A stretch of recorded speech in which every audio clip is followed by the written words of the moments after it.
kan dit wees dat dit na Suid-Afrika toe kom, dat jy gemartel gaan word vir jou geloof. En dan wil ek vir jou vra, hoeveel mense in Suid-Afrika dink jy is reg vir dit? Julle is so, ons Christendom is so sag, en ons is so geïmpak deur hierdie woke ideologie, hierdie manier van dink, en is net kumbaya en hou handjies vas. Die kerk is so sag, ons laat Nathaniel lyk soos 'n MMA kampioen.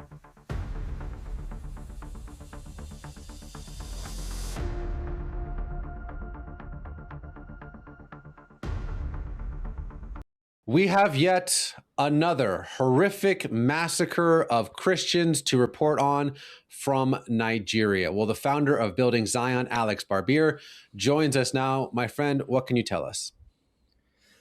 You know, every single day, Nigerians are being killed. And since the Palm Sunday massacre happened 2.5 months ago, there have been almost 50 attacks. And just now in Mushere Bokos, they've killed at least 20 Christians. 20 were buried 2 days ago. And there's still victims in the hospital that are still dying from those wounds. And so you had Fulani terrorists who came into this village in the middle of the night. They went even into a hospital. They killed a doctor. They killed patients that were in that hospital. They shot people with AKs and machine guns. They macheted people. And this is the story for a lot of Nigerians. And this is what people, not only in Nigeria, but even in America, are trying to hide. Nigeria paid $9 million to a lobbying group called DCI to tell the government that Nigeria is protecting Christians. Is this protecting Christians? As 20 more were just massacred. And they've been trying to enter that village for days. The security forces know that these people are trying to enter the village. They know they're coming to attack. They know the threat is there. Yet they're not going and preventing and actually protecting, as this DCI lobbying group is so-called saying to the US government. They're So raai het jy, vriende, hierdie goeters is wat aan die gang is in ons wêreld vandag. So dit is net die realiteit van die saak. As Christen in die wêreld wat besig om dood te gaan vir hulle geloof. Soos wat ek en jy hier praat vandag, is dit besig om te gebeur. So in hierdie video wil ek vandag 'n bietjie praat daaroor wat gaan gebeur as hierdie goeters begin gebeur in Suid-Afrika. Is dit 'n moontlikheid? En dan gaan ons gaan kyk na eindtye studie. Wat sê die Bybel vir ons oor die eindtye? So dit alles in die video vandag. Kom ek sê vir julle net eers, ek wil net hierdie tyd vat om net vir almal wat ingeskakel is op hierdie kanaal, al die subscribers, vir julle sê baie dankie. Dit is my ongelooflik die aftrek wat hierdie kanaal gekry het. Jy weet, ek, Norman, Meyer, almal van ons wat betrokke was in die begin van hierdie kanaal, is die Here so dankbaar vir wat hy gedoen het met hierdie. Ek het vir hulle gesê, en ons het begin van die jaar gesê, as ons 30 subscribers 'n maand kan kry, dan gaan ons eindig op 300 aan die einde van die jaar.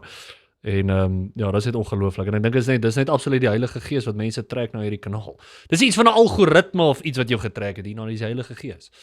Ek sê my hart oortuig dat die Heilige Gees baie van julle gebring het na hierdie kanaal vir verskeidenheid van redes. En net omdat ek dit sê, beteken dit nie alles wat ons sê op hierdie kanaal is reg en waar nie. Daar's natuurlik goeders wat ons verkeerd het. En dis hoekom ek wil dankie sê vir die kommentaar, dankie sê vir die ouens wat bereid is om ook oppositie te bring teenoor die goeders wat ons sê. Baie van julle hou my op my tone, so alhoewel ek baie keer dalk aggressief en reguit praat oor die goed, is ek nog steeds dankbaar vir elke kommentaar, positief of negatief. Behalwe as jy vloek. As jy vloek, is jy 'n moroon en hoort jy nie op hierdie kanaal nie, en dan moet jy iewers anders teen gaan. So dan gaan ek jou kommentaar afval, en dan is natuurlik mense wat allerlei sinnelose goeie sê wat nie te doen het met enigiets waaroor die video's gaan nie. Maar ja, so ek wil net sê dankie vir dit, en hopelik kan daar nog baie mense inskakel in die waarheid van Christus se liefde en Christus se teenwoordigheid ervaar. Met dit gesê, moet ons hier praat oor die eindtyd. Nou kom ek sê vir julle van die begin af, dis, jy weet, in die kommentare goeters, mense kan ook net soveel, dis net tot op 'n mate sinvol. Julle hoor wat ek sê, ek bedoel, dit is moeilik, jy kan nie regtig jou punt maak nie, hoor jy wat die ander terug sê, jy moet eers wag geruk, want jy al vergeet van 'n kommentaar. So ek wil vir julle daar die challenge daar uitsit, vir enigiemand wat wil. En verkieslik, ek bedoel, ou wat nou taamlik gereleerd is met die goeie, want as dit net 'n alledaagse Jan Rapp en sy maat is, gaan mense seker sê, die ou is nie legit of so nie. So ek bedoel, as 3 teologiese debatte, in-huis-debatte, wat ek baie graag wil hê, met enigiemand daar buite wat bereid is om dit te doen, stuur vir ons 'n mail na geloof@genesis geloofingenesis@gmail.com en dan kan ons organise om dit kan of 'n formele debat wees. As ek sê formeel in die sin van opening statements en dan rebuttals en al die goeders of net 'n gesprek soos wat ek en Regard gehad het. So verstaan in hierdie debatformaat met ander Christene gaan ek nie optree soos ek opgetree het teenoor die Jehovah getuies nie. Ek gaan met liefde en met respek en kalm deur die ding praat, al verskil mens oor die goeders. Maar daai 3 goeders waar ek wil debatteer is een die tydsberekening van die wegraping. Is dit pre of post trip? Dan 'n ander ding wat ek ook wil met iemand gesels is die millennial koninkryk. Almal van julle wat teen daai siening van my is. Ek dink dis baie belangrik dat ons dit uitsorteer. En weens as ek verkeerd is, dan wil ek hoor daarvan en dat ek kan bekeer daarvan en sê luister, ek was verkeerd oor punt dit en dit en dit. Maar sover het ek nog nie enige goeie teenargumente gehoor nie. Maar dis hoekom ek sê kom ek maak dit oop daar en as iemand bereid is om in te tree en dit te doen, dan doen ons dit. En dan natuurlik die Calvinisme debat is altyd daar. So daai is die 3 hoofgoeters wat ons nou oor wil debatteer. Ek sal ouens debatteer wat ook nie Christene is nie. Daar's sekere topics wat ek nou nie myself sal sien as 'n expert op nie en sal nie daar's beter ouens om dit te debatteer oor van die goeders, maar daai 3 goeders en dan jy weet nie Christene ouens wat nie glo in die godheid van Christus, daai tipe goeders kan mens ook oor 'n plan maak. Maar met dit gesê, wil ek julle in hierdie video vra. Ek het nou vir julle hierdie ou gespeel. En so baie ouens wat sê, jy weet Christus kan ons omhaal. Hulle glo in die pre-tribulation rapture. So laat jy verstaan wat dit is. Dit is in die 70ste week van Daniël is daar tydsperiode wat mens noem die Great Tribulation. Okay? Of die groot verdrukking.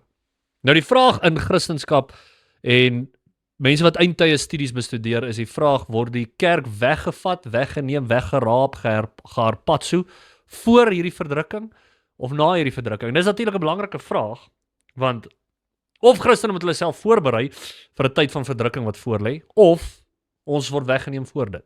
Alright. Nou mense wat weet my posisie, ek glo in wat jy noem 'n post-tribulation pre-raf rapture. So dit beteken na die verdrukking maar voor die toorn van God. Nou een ding, en ek het al baie uitgewys op hierdie kanaal, maar ons sal 'n bietjie meer in detail daarvan praat, is wat elke pre-trib ou verkeerd doen. Die eerste plek. En nou moet julle verstaan, klomp van my helde is pre-trib. Spencer Smith is pre-trib. John MacArthur is pre-trib. Wat sy naam? Chuck Missler is pre-trib. Al hierdie ouens is glo in die so waar kom ek aan hierdie post-trib idee? Wel, ek dink die Bybel leer dit vir ons duidelik en ek gaan vir julle wys in hierdie video, maar ek wil net eers saam met julle die logiese deel hiervan uitsorteer. So baie mense sê dat die pre-trib kan nie wees nie, want God gaan dit nie aan sy bruid toelaat nie. Ek wil hê julle moet dit gaan sê vir hierdie Nigeria mense.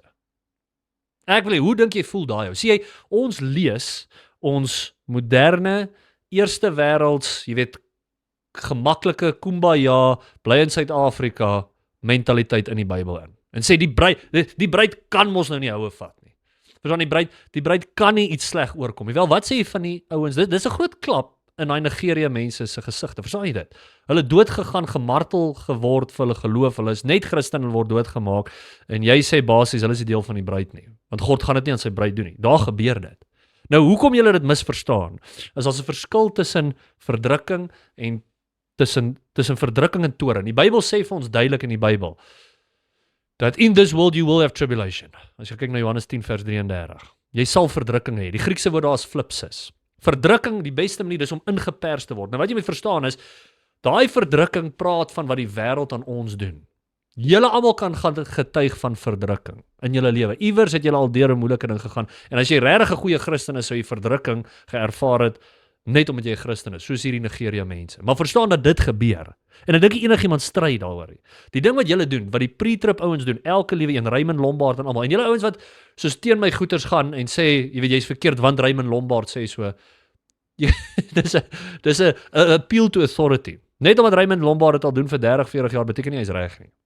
En dis nie om lelik te wees nie. Ek probeer net vir julle wys en vir julle sê, gaan meer dit met die skrif. Raymond Lombard maak nie 'n onderskeid tussen toorn en verdrukking nie. Hy doen nie. Hy verstaan nie die verskil nie. Of hy verstaan dit seker, maar hy pas dit nie toe met eskatologie nie, met eindtye studie nie. En weens ek het vir hulle 'n mail gestuur gesê ek wil 'n debat hê. Ek neem aan hy's baie besig. Al hierdie goeders, baie van julle ken dit. Ons kanaal het al gegroei. Ek is nog steeds oop vir daai debat. Ek dink dit sal uitstekend wees as ek kan sit met so 'n ou wat baie van julle volg en ondersteun, maar dis ook ek sê die debat is al oop vir enigiemand. Maar in elk geval, so As jy nie die onderskeid maak tussen verdrukking en toorn, is hy altyd mislei wees. So in 1 Thessalonicense 5 staan daar, you are not appointed unto wrath. En ek sê, amen. Jy gaan nie die toorn ontvang nie, maar jy gaan nie verdrukking. Wrath is ogre in die Grieks. Gaan kyk dit op. Daar's 'n verskil tussen verdrukking en 'n verskil tussen toorn. Ons as Christene is nie hier vir die toorn van God nie. Dit is wat God aan die aarde doen. Daar is nie toorn wat nou uitgestort word nie. As jy die eindtye mooi bestudeer, as jy sien, die toorn van God gebeur aan die einde van Openbaring 6. So as jy gaan kyk, ek lekker klomp versies vir ons hierso, wat ons gaan deurwerk, maar as jy gaan kyk aan die einde van Openbaring 6 vers 17, for the great day of his wrath is come. Daar begin die toorn. Alles voor dit, die hele res van Openbaring 6 is nie toorn nie. Is nie toorn nie. Dit is net die deel van dit is nog deel van die verdrukking. Sal jy wat ek sê? Maar kom ek wys vir julle net gou hierso ek het vir julle 'n mooi tabel hierso uitgemaak. So hierdie is net om vir julle idee te gee. Julle kan al hierdie verse gaan kyk. Ek gaan nie so baie tyd hier aan spandeer as die Here wil ek ordentlike eindtye soos 'n hele seminar hou en deel vir deel oor hierdie goeters praat, maar in hierdie video wil ek jou net 'n oorsig gegee het en net vir jou gesê, gaan bestudeer hierdie tekste vir jouself en gaan kry Roland Rasmussen se boekie oor, wat genoem is die pre-tribulation, die post-tribulation, pre-wrath rapture. Is uitstekend. Ek kon nog iets gesien het daar wat ek nie saamstem nie, so gaan lees dit. Hy's ook 'n groot fundamentalist. Maar in elk geval, net vinnig hierdie pyltjie hier, moes net hier aangewees het, is net 'n klein ding, so verstaan, daai kolletjie is maar net eintlik hierdie hele deel wat hier vir ons gewys het. Maar kom ons gaan gou hier van die begin af. So in Daniël 9 vers 27 het ons 'n covenant wat gemaak word, 'n verbond wat gesluit word. Dit is die anti-kris wat hierdie verbond maak, die antecedent van die woord hier daar. So antecedent moet ons baie voor sensitief wees as ons die Bybel bestudeer. Die antecedent is met ander woorde waarvoor staan, as jy 'n pronoun het, 'n pronoun staan in die plek van iemand of iets. So as ons sê Pietie hardloop op die gras, hy skop die bal. Na wie verwys die hy? Dit verwys na Pietie. So dis ons werk om te try sien wie is die antecedent van 'n gegewe teks. Nou die antecedent van Daniël 9 vers 27 is die anti-kris. So gaan lees hy teks, dit is die persoon wat genoem word waarna die hy daar verwys. En hy sê hy sal 'n verbond sluit met menigte. Nou wanneer daai verbond gesluit word, hierdie gaan soos 'n peace treaty wees. Hierdie gaan wees soos die anti-kris wat gaan kom op die scene, hy gaan 'n wêreldwye leier wees en hy gaan vrede bring na die aarde. Almal gaan kyk na hierdie ou en sê, halleluja, amen, hierdie ou is soos Christus en ons moet hom dien. Jy verstaan, hy is die ou wie ons moet volg. So, wat jy moet sê, anti-kris is eintlik soos 'n unfortunate benoeming van wat die anti-kris is. Dis eintlik soos 'n pseudo-Christ. Dis amper soos, hy is soos Christus, maar in sy wese is hy eintlik van die Satan. Verstaan jy wat ek sê? So, hy is nie soos hierdie net bose ou nie. Hy gaan soos 'n baie nice ou wees. Almal gaan na hom kyk en sê, "Jesus, hierdie ou is ongelooflik, ons moet hom volg, prys die Here," en hy is eintlik die anti-kris. Maar in elk geval, hy gaan hierdie peace treaty sluit vir die 70ste week van Daniël. Nou ek het al video's daar gedoen, die 70ste week van Daniël is 'n periode van 7 jaar. En dan sê hierdie teks in Daniël 9, in the midst of the 7 weeks, so in die middel van die 7 weke, met ander woorde 3,5 jaar, gaan hy 'n ding doen wat mense noem die abomination of desolation. Nou kom ek sê vir julle eers, die meeste pre-trip ouens sal jy nie hoor praat hieroor nie. Een vraag wat ek vir jou vra, is hoe lank is die abomination of desolation? En, met ander woorde, vir hoe lank gaan So wat die abomination of desolation is die anti-kris gaan hierdie covenant maak en hulle gaan die tempel in Jerusalem herstel. Nou die abomination of desolation stem baie mense mee saam, daar gaan 'n tipe afbreek in die tempel wees. Hulle gaan 'n offer daar maak, soos 'n kat, 'n vark of iets slag in die tempel wat die allerheiligste is, en dit is die abomination of desolation. So dis wat hulle gaan doen. So met ander woorde, hierso is 'n 3,5 jaar periode as jy gaan kyk op hierdie grafiek. So hierso is die volle 70ste week van Daniël. En dan in hierdie tweede 3,5 jaar periode, hierdie 1260 dae, is wat ons noem die groot verdrukking. Dis waar die groot verdrukking plaasvind. Nou, so jy het hierdie 7 jaar periode, die 70ste week van Daniël, in die helfte van hierdie 7 jaar periode gebeur die abomination of desolation, en wat lei dan na hierdie 1260 dae van groot verdrukking. So die groot vraag vir ons as Christene is die kerk hier vir dit, of is dit nie hier vir dit? En ek dink 100% die kerk is hier vir dit. Daar's nie een vers wat wys dat die kerk weggeraap word voor die verdrukking. Nie een nie. Ek vra vir altyd almal wat kritiek lewer op hierdie siening, vra ek, gee vir my een vers. En dan is nie. Hulle moet rondspring en hier vat en daar, en jy sal sien dit, jy kan dit nie harmoniseer nie. Maar in hierdie 1260 dae periode gaan Christene houe vat. Soos wat hulle vandag doen, soos wat ek vir jou wys, soos wat daai ouens in Nigeria houe vat. Kan dit wees dat dit na Suid-Afrika toe kom, dat jy gemartel gaan word vir jou geloof. En dan wil ek vir jou vra, hoeveel mense in Suid-Afrika dink jy is reg vir dit? Is jy reg vir dit? Hoeveel mense gaan nie vou soos vlee nie? Dink julle die kerk in Suid-Afrika is reg as daar verdrukking kom? Die ander ding wat jy ook moet weet is, sodra daar verdrukking kom, dan groei die kerk eksponensieel. Om een of ander rede is dit net dan klou die mense aan die Here meer as ooit. Maar die ding is, ons het al hierdie sagte, halfhartige, kumbaya kinders wat net soos, dis ook wat ek sien, gaan kyk bietjie van die kommentaar op daai video wat ek gemaak het met die 2 Jehova getuie. Ek dink dis absoluut die goddelike ding om te doen. Jy moet verstaan, daai mense in my siening, en ek dink wat die Bybelse siening is die hoorsmense op die aarde. Ek dink hulle is die slegste van die sleg, want hulle gebruik die woord van God om mense te mislei om hel toe te gaan. Daai mense is slegter as ateës. Ateës, jy weet waar hy staan. Wie gee om, my glo niks het ontplof van alles gevorm great. Okay, gaan sit daar. Niemand anders gaan dit glo. Ek bedoel, ek is nie gepla dat so ou mense gaan mislei nie, maar die Jehova getuie en die Israel visie en Japie van Sail en al hierdie ouens, hulle is die hoorsmense wat daar is, want hulle verdraai die woord van God om mense te laat glo in 'n ding wat vals is. En dis hoekom ek so erg gaar is. Dis hoekom ek ongeskik is met daai mense. Eerlik, as julle gaan sien hoe hanteer ek 'n ateës. Met 'n ateës sal ek mooi sag en kalm, tensy hulle begin, jy weet, lasterlik optree en allerlei goeters en dan gaan ek begin klippe gooi, maar hierdie mense, sê ek vir julle, is die hoors. Maar sê jy, julle is so, ons Christendom is so sag en ons is so geïmpak deur hierdie woke ideologie, hierdie manier van dink en is net kumbaya en hou handjies vas. Die kerk is so sag. Ons laat Nathaniel lyk soos 'n MMA kampioen. Dit is wat die kerk doen. Want julle kan dit nie vir julle kan nie verstaan dat enigiemand, jy was daarom nou lelik met die mense. Jy was daarom nou ongeskik. Gaan kyk wat het Jesus gedoen in Matteus 23. My mat, as jy gedink het ek was ongeskik. Hy sê vir hulle, you brood of vipers. Hy sê vir hulle, gaan weg julle fariseërs. Ek bedoel, gaan kyk, hy trap hulle uit. Wat ek gedoen het was klein chippies. Maar in elk geval, as ons weer terugkom by hierdie teks. So ons het nou hierdie periode van die groot verdrukking. Die vraag is, gaan die kerk daardeur gaan? Nou ek het al baie hierdie tekste vir mense gewys en dan sal hulle sê, ja, hierdie is net vir die Jode en wat se nonsens. Vat gou jou Jode idee. Nou kom ek sê net vir eerlik, hierdie idee van die Matteus, Markus, Lukas, Johannes is net vir die Jode. Ek reject dit uit en uit. Dis soos 'n hyper-dispensational view en ek sien geen Bybelse ondersteuning van dit. Maar in elk geval, ek gaan vir julle hier wys in hierdie teks dat die teks self sê dis nie net vir die Jode nie, so maak daarmee wat jy wil. Maar Matteus 24 en Markus 13 is parallel tekste. Dis tekste wat praat van dieselfde ding. Okay? Hierso sit 3 van die disippels kom na Jesus toe en hulle vra, wanneer sal die eindtye wees? Wanneer kom u terug? Wanneer sal die tempel vernietig word? Alles van hierdie goeters. En dan sê dit in Matteus 24 vers 29, immediately after the tribulation of those days. Wanneer? Na die verdrukking. Wat ook al hiervan praat, gebeur na die verdrukking. Immediately after the tribulation of those days, wat gaan gebeur? Shall the sun be darkened, the moon shall not give a light, and the stars shall fall from heaven, and the powers of the heavens shall be shaken. And then shall appear the sign of the Son of Man in heaven. Hierso kom Christus terug. Hier's niks voor dit waar Christus terugkom nie.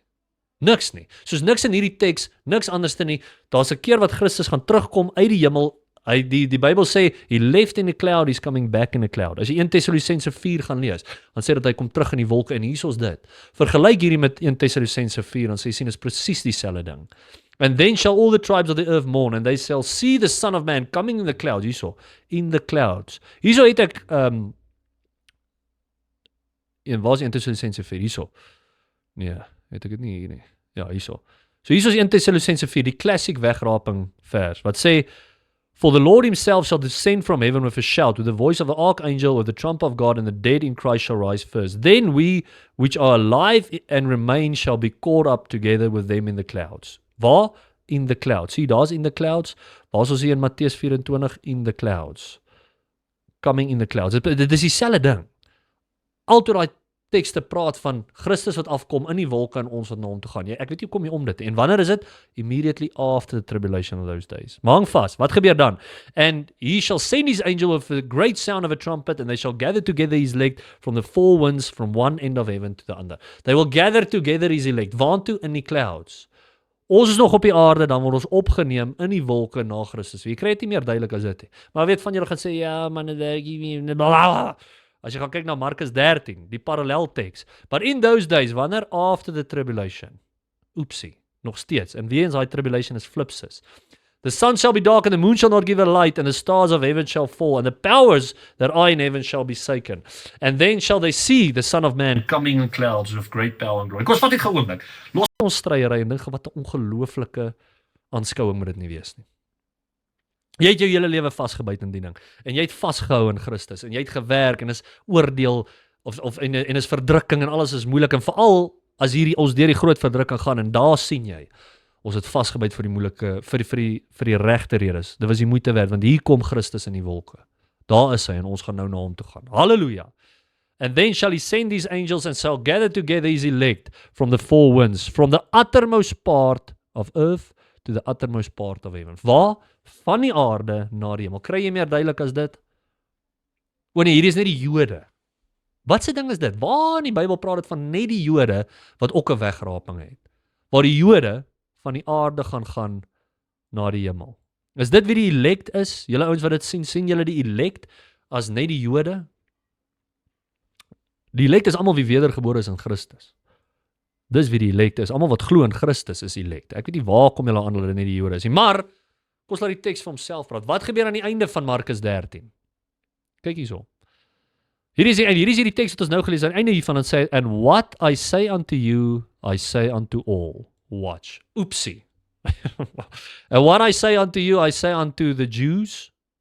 Nee. Only the Jews. Nee. Unto all. Pre-tribbers. Come on, man. Jy kry dit nie meer duidelik as dit. Ek kon sê vir ek was pre-trib. Maar dis ook wat ek sê, laat iemand met my in gesprek tree. Hoe gaan julle hierdie rebat? Hoe gaan julle hier teen gaan? Nee, is net die Jode. Maar die Bybel sê vir ons, and what I say unto you, I say unto all. Jepsie. Dan die cool ding van hierdie is, as jy dit gaan vergelyk met Openbaring 6, dan sê jy sien met al die seels, en jy vat Openbaring 6, jy vat Matteus 24, dan sê nie net praat dit van dieselfde goed wat gebeur nie, maar dis dieselfde volgorde. Die eerste seel vergelyk met die eerste dele wat genoem word in Matteus 24, en so gaan jy aan, tot jy by die 6de seel kom, waar dit ook die sun and moon wat gedaken word. Openbaring 6 vers 12, and I beheld when he had opened the 6th seal, and lo, there was a great earthquake, and the sun became a sackcloth of hair, and the moon became as blood. Hier is dieselfde as die sun and moon wat gedaken word in die ander tekste wat ons nou net gelees het. En dan is dit die wegraping. Dan is dit waar die kerk weggeneem word. En dan, in vers 17 van Openbaring 6, for the great day of his wrath is come, and who shall be able to stand. So hierso sê hy, nou kom die toorn van God. Die verdrukking is verby. Christus het ons kom haal, nou gaan die toorn van God op die aarde stort. Nou hier is die cool ding, as jy gelees in Openbaring 14, dan sê jy sien, gedurende hierdie tyd stuur Christus 'n engel om nog steeds vir die mense te vat na Christus toe. Daar's nog steeds mense wat gered kan word tydens die tyd van toorn. Maar die ongelooflike deel is, daai teks praat van mense wat al hierdie goed gaan sien. In die toorn van God, wat God sy toorn op die aarde uitstort, is hy besig om soos hierdie groot haalstene te stuur. En die riviere raak soos bloed. Lees Openbaring as jy sien. Ons is nie hier vir daai goeters nie, maar tydens daai tyd wil hy nog steeds hê mense moet gered word. God is not willing that any should perish. Maar daar's nog steeds mense wat rebelleer. Hulle gaan al hierdie goed sien en nog steeds hulle rug op die Here draai. Is dit nie ongelooflik nie? Dat die party mense se harte so verharderd, dat maak asof wat die Here oor hulle pad stuur. Hulle kan al hierdie ongelooflike goed sê. En hulle het die wegraping gesien. Christen is weg. Hulle wil nog steeds hom nie volg nie. Maar dan natuurlik is daar baie mense wat praat van die teehouer of die restrainer in 2 Tessalonisense 2 en ek wil net vir julle hierdie teks wys want ek weet daar gaan mense op in die kommentaar klim. Ja, maar wie is die teehouer? Die teehouer is die Heilige Gees en al hierdie goeie. Kom ons gaan gou daardeur. Net voordat ons daarby kom, 'n baie belangrike komponent van die pre-trib rapture is 'n ding wat jy noem die doctrine of imminency. Daai doctrine of imminency beteken die konsep dat Jesus op enige tyd kan kom. En ek wil vir julle sê die Bybel leer vir ons duidelik dat dit kan nie waar wees nie. Net oor hierdie vers alleen, kom ek wys vir julle. 2 Tessalonisense 2 vers 1. Now I beseech you, brethren, by the coming of our Lord Jesus Christ and by our gathering unto him. By the coming of our Lord Jesus Christ. Wat is dit? As ek vir jou dit gevra het sonder om die res van die konteks te lees, het almal sê dis die wegraping. Wanneer Christus kom en ons word opgeneem na hom toe. Aan vers 3. Let no man deceive you by any means, for that day, weens hierso moet jy vra, wat is die antecedent van that day? Dis die day of Christ. By the coming of our Lord Jesus Christ and by our gathering unto him. Daai is die day of Christ. En dan sê dit, so dit praat van daai dag wat die wegraping gebeur. Daai dag sal nie kom nie. Hoekom nie? Except what? Except there come a falling away first and the man of sin be revealed, the son of perdition. So hierso sê hy, die antichrist moet op die spel kom en die kerk moet wegval. Hierdie falling away is die great apostasy. Nou ek dink, hierdie idee van 'n pre-tribulation wegraping, dat ons weggeraap word voor die verdrukking, gaan lei tot baie mense wat gaan wegval van die geloof. Van baie mense wat sê, ek kan nie hierdie ding volg nie, dis te erg. Dis te veel slegte goed wat gebeur. Dink julle nou mense in Nigerië wil ook sê, ons wil moed opgee nie. Maar hulle doen nie, hulle hou vas in Christus deur die verdrukking. Maar onthou, wat hulle ondervind is verdrukking en nie toorn nie. Ek sien alweer die kommentaar, ja, maar ons gaan nie deur die toorn gaan nie, jy's reg. Ons is nie hier vir die ref nie, maar omdat julle nie 'n verskil sien tussen die oordeel, tussen die verdrukking en die toorn nie, is julle eskatologie altyd verwrong. Maar in elk geval, waarby ons wil kom in hierdie teks. In vers 7 sê dit, for the mystery of iniquity doth already work. Only he who now letteth will let until he be taken out of the way. So hierso praat dit van 'n teehouer wat eers uit die pad gevat moet word. So die vraag is hier, for the mystery of iniquity doth already work, only he. Wie is die he? Nou weer eens, jy moet die beginsel van die antecedent toepas. So die antecedent is, weer eens soos ek gesê, as daar 'n pronoun is, moet jy vra na wie verwys daai pronoun. En ek wil vir julle wys hier dat die enigste een wat genoem word in hierdie teks, lees die teks vir jouself, is die anti-kris. Daar is nie 'n ander antecedent nie. Hulle wil sê hierdie is die kerk, of hulle wil sê hierdie is die Heilige Gees, maar dit is nie daar nie. Jy kan net sowel sê Mickey Mouse is die antecedent van die. Jy het net soveel reg om te sê hierdie is Mickey Mouse as wat jy het om te sê hierdie is die Heilige Gees. Of hierdie is die kerk. Sien jy, dit is nie in die teks nie. So jy kan nie net by hier invoeg wie jy wil nie. Maar as ek julle rustig kan vat, hoekom die antichrist is, so in hierdie teks sê dit, and now you know what withholdeth that he may be revealed in his time. So what withholdeth is die government. Ja, so die antichrist gaan die baas wees van die government. Verstaan jy, wanneer hy in krag inkom, gaan hy soos 'n groot president, dalk 'n president van die New World Order en oor die hele wêreld regeer, en in daai plek is dit die wêreldse magte, die government wat hom weerhou, totdat hy 'n wond in die kop gaan kry, gaan lees Openbaring, en praat dit ook daarvan, en wat hy uit die dood uit gaan opstaan, dan gaan 'n gees uit die abyss uit opkom, en die antichrist laat opstaan, en dan is dit hy wat uit die weg geruim word. Met ander woorde, die antichrist se dood, voordat daai gees in hom opkom, is die ding wat letteth, die ding wat weerhou. Dit is die restrainer. So dis die antichrist wat die restrainer is, totdat daai gees in hom opgekom het, en dan is dit geen restrain nie. Dan word dit weggeneem, en dan gaan daar totale boosheid op die aarde regeer. So dit is wat hierdie teks van praat. Jy kan nie die Heilige Gees en of die kerk daarin sit nie. Maar dan ons gaan kyk na hierdie teks. Kom ek gee vir julle net iets verder. Baie belangrike deel hiervan wat 'n pre-tribber nooit ons sal praat nie, is hoe lank is hierdie periode van desolation. So as jy gaan lees, so met ander woorde, dit is nou die abomination of desolation wat begin in die middel van die 70ste week van Daniël. So dan sê dit in Daniël 8 vers 13 tot 14, gaan lees dit self, en vra hulle, hoe lank sal die abomination of desolation wees? Dan sê hy 2300 dae. Nou as jy somme gaan doen, daar's net 1260 dae oor van die tweede deel van die groot verdrukking. Met ander woorde, daar moet nog 1040 dae na dit gebeur. So met ander woorde, 2300 minus 1260 gee jou 1040 dae. So die tempel is afgebreek, of hierdie abomination is in die tempel gemaak, en dit oorskry daai 1260 dae, die tweede helfte van die 70ste week van Daniël, met 1040 dae. Totdat daai tempel weer vernuwe kan word. Totdat daai tempel weer vernuwe kan word in die millennial koninkryk. So met ander woorde, hier's 1040 dae wat oorbly, en dit is die tyd van toorn. Dit is die tyd van toorn. Hierdie 1040 dae is 'n periode wat basies speel van Openbaring 8 tot Openbaring 19. Tot wat Christus terugkom in Openbaring 19 hiersom, vers 11 tot 21. Wat hy terugkom op die wit perd, saam met die Christene wat saam met hom die marriage feast, Supper of the Lamb gehad het, en dan om die millennial koninkryk te laat begin. Maar vriende, dis 'n interessante studie. Ek het nou baie vinnig deur dit gegaan. Hier's baie meer om te sê oor. Bestudeer hierdie chart wat ek hier vir julle gegee het. Gaan kyk hierdie verse op. Maak jou eie chart. Geef vir my daar in die kommentaar, maar wie eens die ouens wat pre-trib is, skryf vir my 'n ou met wie mens kan sit in gesprek. Ek is regtig opgewonde daaroor. Ek gaan regtig nie lelik of ongeskik wees nie. Ons sal 'n oop gesprek hê. En dan wys my waar ek verkeerd. Wys my enigiets van die wat nie vir jou sin maak nie, maar weens, daar's nie een vers wat daarvan praat nie. Maar worstel bietjie met die idee dat as mense nou vandag soos ek en jy praat wat deur verdrukking gaan.